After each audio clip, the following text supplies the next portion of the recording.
Thank you, Mr. Speaker. For the purposes of debate only, I yield the customary 30 minutes to the distinguished gentlewoman from Pennsylvania, Ms. Scanlon, pending which I yield myself such time as I may consume. During consideration of this resolution, all time yielded is for the purpose of debate only. Mr. Speaker, I ask unanimous consent that all members have 5 legislative days to revise and extend their remarks. Without objection. House Resolution 1345 provides consideration for 4 measures. The rule provides for consideration of H.R. 8312, H.R. 8464, and H.Res. 1335 under closed rules, with 1 hour of debate each, equally divided and controlled by the chair and the ranking minority member of the Committee on Oversight and Government Reform or their designees, and provides 1 motion to recommit for H.R. 8312 and H.R. 8464. The rule also provides for consideration of S2 under a closed rule, with 1 hour of debate equally divided and controlled by the chair and ranking minority member of the Committee on the Budget or their designees, and provides for 1 motion to commit. Mr. Speaker, I rise in support of this rule in support of the underlying legislation. The rule before us provides for consideration of 4 measures that address 2 of the federal government's most fundamental responsibilities: safeguarding taxpayer dollars and protecting the American people. At a time when Americans are demanding greater accountability from Washington, these measures represent common sense steps to ensure that government is carrying out the basic responsibilities that taxpayers expect it to perform. Mr. Speaker, every year, Washington loses hundreds of billions of dollars, taxpayer dollars, to fraud, improper payments, and abuse. And every year, Americans are told the same exact thing: nothing can be done about it. Well, if you don't try, nothing can be done about it. Taxpayer dollars go out the door. Fraudsters cash the checks. Government bureaucrats write reports about what happens after the fact, and taxpayers are left holding the bill. And Americans are frankly tired of it. They're tired of watching Washington lose track of billions of dollars while hardworking families are expected to just pay the tab and not worry about it. And nowhere has this failure been more visible than in the state of Minnesota. Americans watched as massive fraud schemes ripped off taxpayers and exposed just how vulnerable government programs become when oversight disappears and accountability takes a back seat. The lesson should be obvious. When government fails to verify eligibility, fraudsters take advantage. Republicans believe that taxpayers deserve better than that. Mr. Speaker, the rule provides for consideration of H.R. 8464, the Stopping Fraudulent Payments Act. The idea behind the legislation is very simple. If government officials identify warning signs that a payment may be fraudulent, why taxpayers should be forced to send that money out the door anyway? Why? No family should knowingly write a check to someone they believe may be trying to scam them. Yet that is effectively what Washington has allowed to happen time and again for years. H.R. 8464 helps put an end to that government mentality. Instead of waiting for taxpayer dollars to disappear and then attempting to chase them down after the fact, this bill focuses on preventing fraud before it occurs. It allows agencies to pause, segment, or stop payments that present elevated fraud risks before taxpayer dollars are lost. That is simple common sense. The federal government should not knowingly send money to fraudsters and hope everything works out on the back end. Mr. Speaker, the rule also provides for consideration of H.R. 8312, the Fraud Prevention and Accountability Act. The COVID pandemic exposed serious weaknesses in the federal government's ability to protect taxpayer dollars. In the rush to move money out the door, fraudsters saw a cash register. Billions of taxpayer dollars were stolen. Criminals exploited gaps in oversight. And Americans were left wondering how much and how can so much money disappear with so little level of accountability. H.R. 8312 helps ensure that the federal government never again starts from scratch when confronting large-scale fraud. The bill establishes a permanent government-wide anti-fraud capability, preserves the successful oversight tools developed in response to taxpayer spending and scamming, and strengthens the ability for inspectors general and watchdogs to identify fraud before billions more taxpayer dollars disappear. Fraudsters are constantly adapting, and government oversight should not remain stuck in the distant past.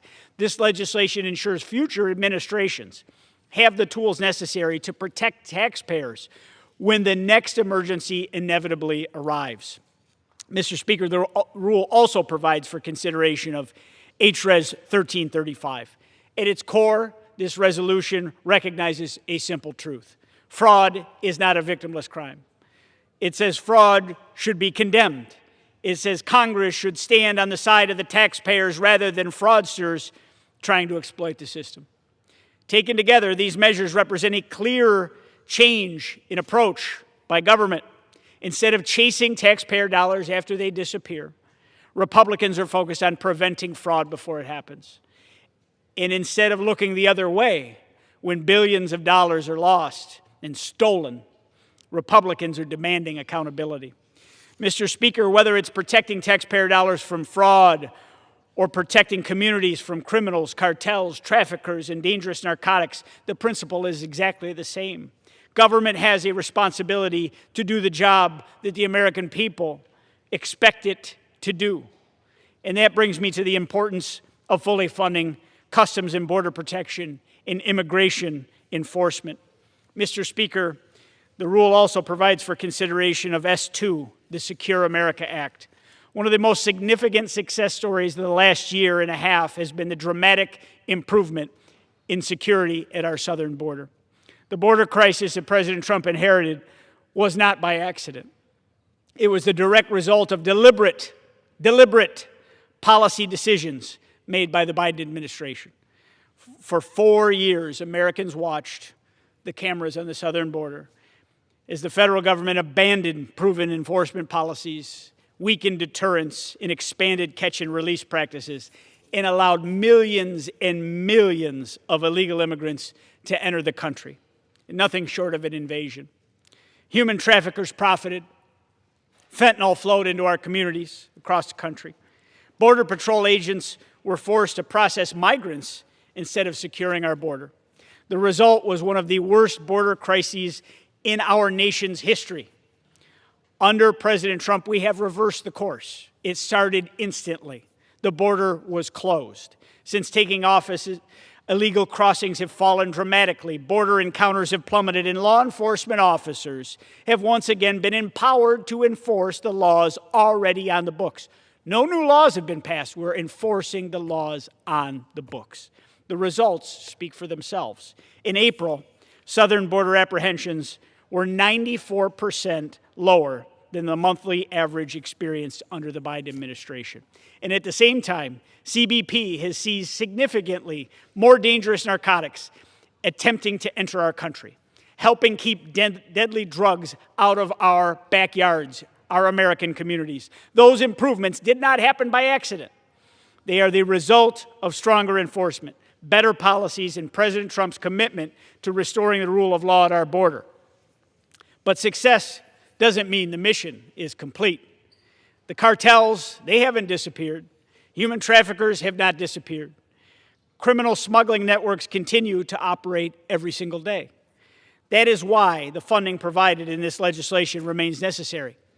Mr. Speaker, Customs and Border Protection serves as one of the most important first lines of defense for our nation and for our homeland security. Whether securing our borders, facilitating lawful trade and travel, or stopping dangerous narcotics before they reach American communities, CBP plays a critical role in both our national security and our economy. I represent a district in Western New York that shares a border with Canada. In my district, the border plays a part of everyday life. It supports jobs, commerce, tourism, agriculture, and cross-border trade through Western New York and the Southern Tier. In districts like mine, border security and economic security go hand in hand. The same officers helping lawful travelers and commerce move efficiently through our ports of entry are also stopping dangerous narcotics, criminal activity, and other threats before they reach our communities. If we expect CBP to continue delivering results that we have seen over the last year and a half, Congress must ensure the agency has the support necessary to sustain those efforts. Mr. Speaker, the legislation also provides critical funding for immigration and customs enforcement. Too often, people hear the name ICE and think only about immigration enforcement. But ICE's mission extends far beyond that. Every day, ICE agents combat human trafficking. They investigate gang activity. They dismantle narcotics trafficking organizations. They protect children from exploitation. And they work alongside state and local law enforcement to keep dangerous individuals off of our streets. Much of this work happens outside of the spotlight, but it directly impacts Americans every single day. My district recently saw an example, a clear example, of why this work matters. Just last week, a violent stabbing occurred in Cattaraugus County involving an illegal immigrant. Thanks to cooperation between the Cattaraugus County Sheriff's Office and ICE personnel in Buffalo, law enforcement uncovered additional violations and ultimately took a dangerous individual into federal custody. That case demonstrates an important reality. Keeping communities safe requires cooperation between local, state, and federal law enforcement. Criminal organizations do not care about county lines, state lines, or international borders. Law enforcement must be able to coordinate, share information, and work together to ensure that dangerous individuals do not fall through the cracks.